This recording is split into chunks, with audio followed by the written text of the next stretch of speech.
Hey, hey, hey, what's happening? What's good? How's everybody doing this snowy afternoon here in VA? It's BT back doing another podcast. I'm tuning in, but I'm also going to kind of be trying my hardest to not be super duper aggro, but it's divisional playoff time. Yesterday was literally a nail biter between Green Bay and Arizona. Arizona pulled off the win, so props to them. All I posted as a status is can't wait to see y'all after this game next week. Yeah, I just did that, and my mic wants to fight me. All right, so we're gonna just go ahead and do like this to make it a little easier. I will be the first to admit that I am really thinking that this is gonna be our time to shine. I love the fact that the media is literally more against us than they are for us. And as a fan, I'm kind of getting immune to it, so I don't even get sidetracked or phased by it anymore. I am boldly going to pick Carolina to win this game for two reasons. Number one, the media doesn't believe we have a chance. And number two, it's my team. As far as the Denver game, I don't know. We really haven't seen much out of Denver other than trying to play or trying to win, and they've brought it when need be. But in hindsight, it's been Big Ben. But the only factor is Ben doesn't have all of his weapons, so that's going to kind of play a role into the game as well. So those are my picks. That's where I stand. That's how I'm looking at those matchups tonight, or today rather.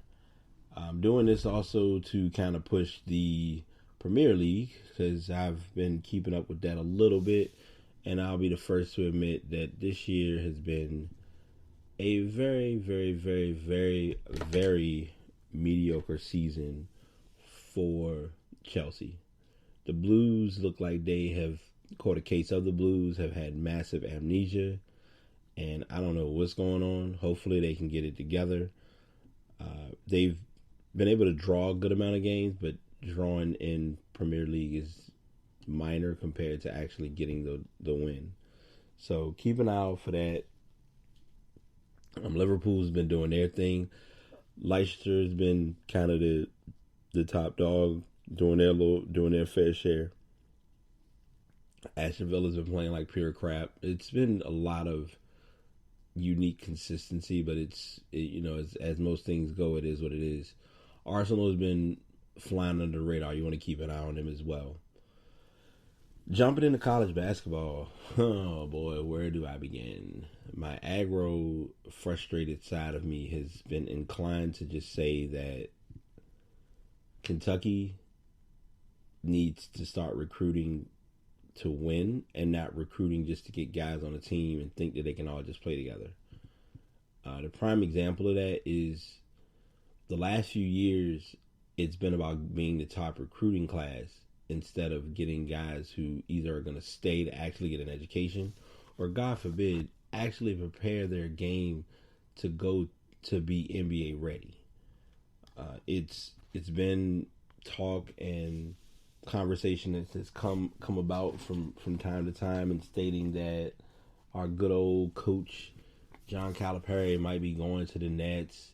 They wanted it. I think that every team in the NBA has wanted Calipari. It's just a matter of when it's going to actually happen, which personally I believe is never. But you let the media tell it, they swear he's going. As with anything in life, I'll believe it when I see it. So we'll just see how that all kind of plays out. If I had to really take a blind stab in the dark between coaches, I'd see Coach K going to the NBA before I see Calipari going. And it's only because Coach K's never done it. Calipari has.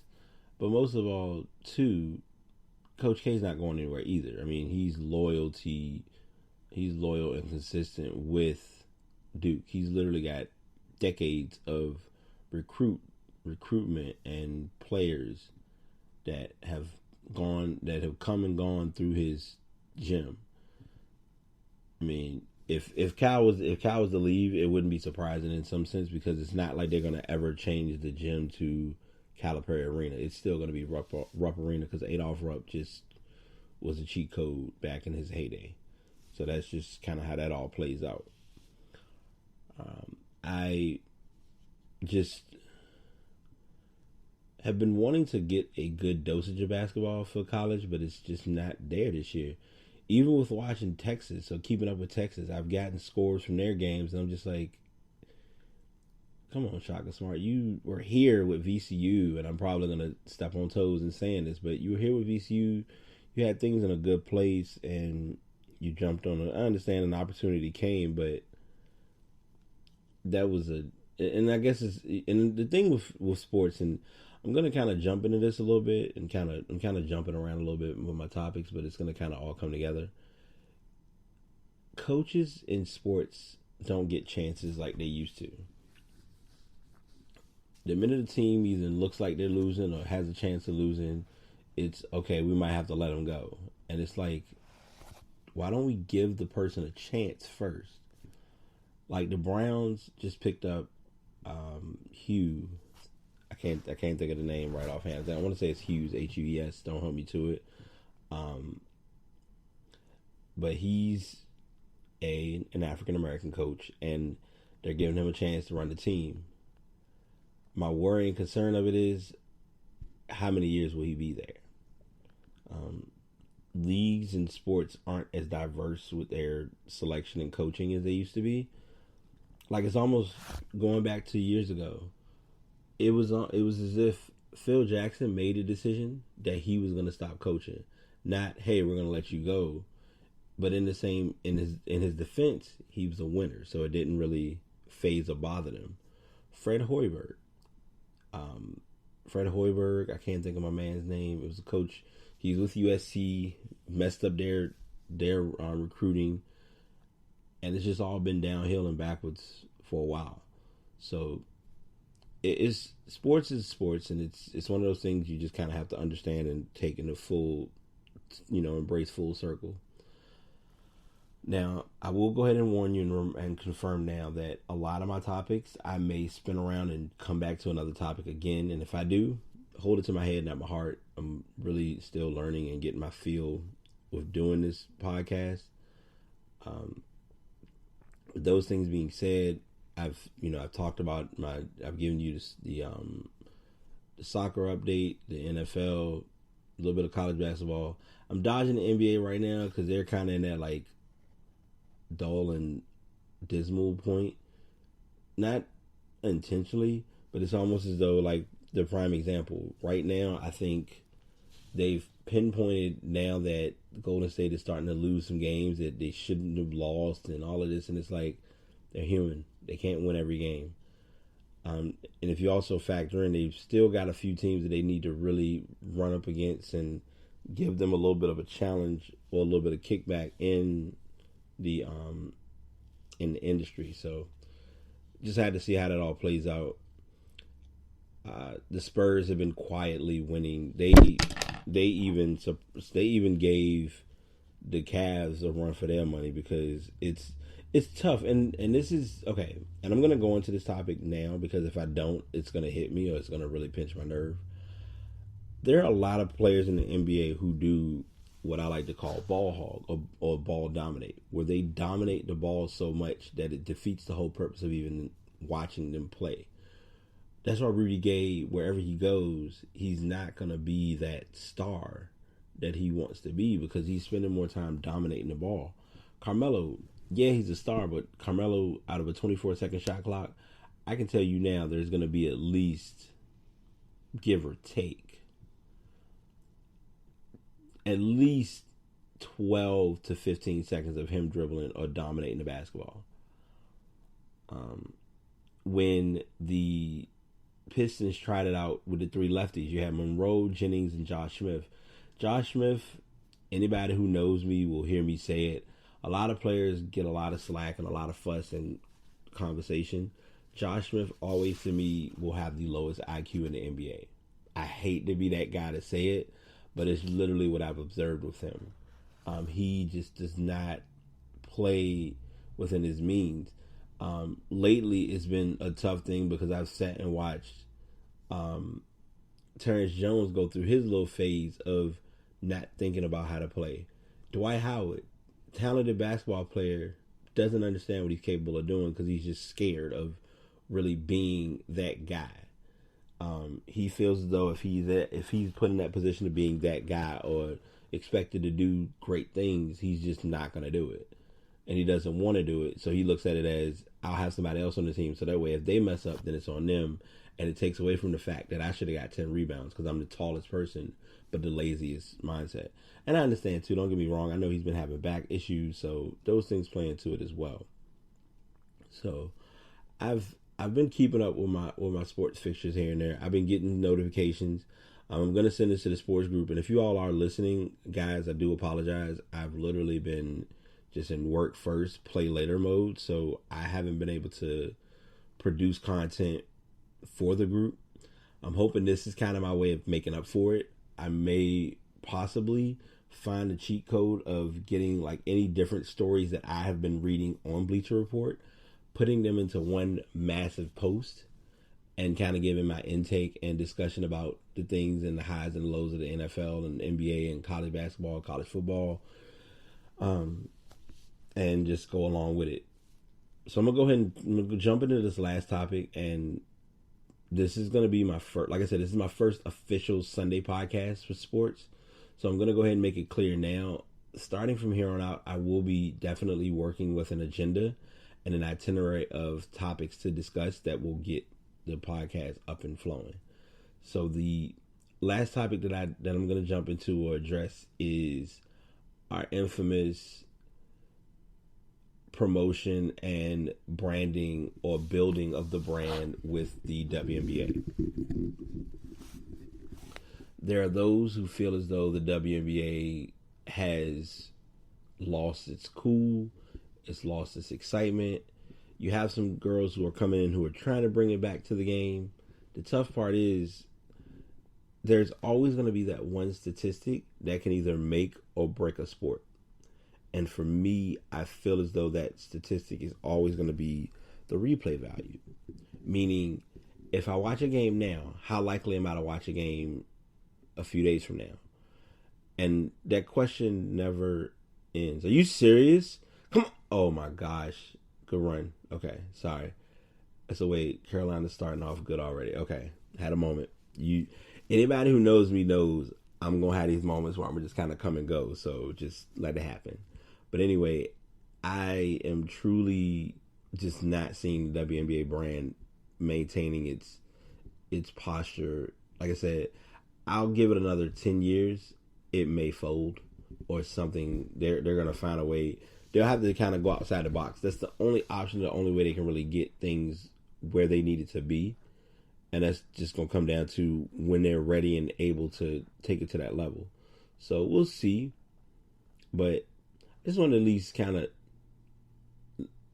we're gonna play like that. Let's get to the get in the goal or this is in the red. We'll get in the red zone and then decide, hey, let's fumble the ball. It's only fitting.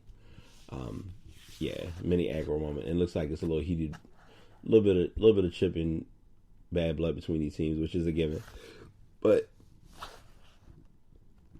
and so it's between. So I'm gonna chip at this two ways. So I'm gonna go into, like I said, I'm breaking down the WNBA portion of it now, and then I'm gonna go into the ignorant comment that was addressed by our good old friend Gilbert Arenas, aka Agent Zero. Sir, I know you've been the man. Touchdown. Nope, he should have ran outside. He would have had a better play, but it happens. Oh, he got the first down. That was a goal. So it's tough for me to really take him serious. We understand and totally get that you want to present the concept and the theory that sex sells. Great, no problem. But don't say a stupid thing in believing that if you put females in lingerie or make them dress halfway naked, that it's gonna get the ratings that the sport will never gain, because what's gonna happen then is they're still gonna have them branded touchdown, let's go, there we go. It's still gonna have the game branded and OP'd with DraftKings and LifeLock and just everything that just doesn't present the sport. So I don't know. I'm giving all these thoughts of having these conversations openly with the mic and with everybody who's listening to just get some insight and some feedback on things that have been just odd and unique when it comes to the sporting world. And also to my friends who are listening, if you do have any topics or ideas or suggestions for the sports podcast, by all means bring them my direction. What I'm looking at doing soon, which would be fun, is to possibly present this where I want to get some of my friends who like sports with me to talk about sports and give their input, and not just let it be, well, I'm gonna say how I feel about it, and that's the end of it. Before I finish this, and I'm gonna tag her in it so she can start going back and looking at my videos, Tony, I owe you, because a while back we did discuss doing something similar. Haven't forgotten about you. Might have to pull something off to make something happen in doing what we initially had talked about, because I would love to, get that going as well. But she was one of the first people who I talked with to kind of get my brain rattled and functioning to get something in place with trying to present the idea, the concept of, hey, let's go ahead and actually, get a conversation or get people's brains or minds going about what's really going on in the world. So thanks to you and my friends who've just been there to kind of fine tune and just give her a lot of advice and suggestions and feedback. Literally anything or everything that you said has been helpful. I say this to everyone all the time. Like, if you look at my page and if you go to my Spreaker page and really pay attention to everything that I've posted, if you go back and look to see how my first podcast went and you look at where I'm at now, it's just, I've literally become a genuine addict to this. But I love it. And I just want those who are listening to love it as much as I love doing it. So that's why I constantly say feedback, perception, criticism, things that you do like, things that you don't like, I would love to hear them. Because I remember, I know when I did my first podcast, I'll never forget it. One of my friends, she's I call her, she's part of the Taylor gang. That's all there is to it. But she literally listened to it and was like, it's just a lot of background noise. And I was like, okay, that's kind of odd. I don't know why, because it's just me. But after I really sat and looked at it and realized, okay, let me get some windscreens, let me get a pop filter, let me get things that's going to make this to be an enjoyable and worthwhile experience, it's only made the process that much easier. So thanks to you as well, I've grown and I plan to grow more. Today I broke my shell, believe it or not, by deciding to do my first stream on Twitch. Now, granted, I did it and kind of just didn't really promote it or put a lot of brand or conversation behind it. But hopefully my next one that I do, when I actually get everything set up the way I want, I will be sharing with the masses, and most of all, have it where I'm doing this on a consistent basis, because I have a case coming in for my capture card. I'm planning to literally travel and do streaming. I want to do, if I have the opportunity to do, I want to do. That's literally my whole goal. I just literally want to just make the most out of it and just kind of let it be what it's going to be. Looks like Carolina's just picking right up where they left off. Almost could have been a safety, but they just went ahead and let the play die down because he was just going backwards. Yeah, he caught him right as soon as he touched the ball. All right, so we're nearing the 20-minute mark, and I really do appreciate everybody listening. I've bored you to death enough. Like, comment, subscribe in any aspect. If you do see these on YouTube, I would appreciate it. And until next time, this is BT signing out. Peace. Oh, pick six! Come on, pick six! Pick six! Yes, go!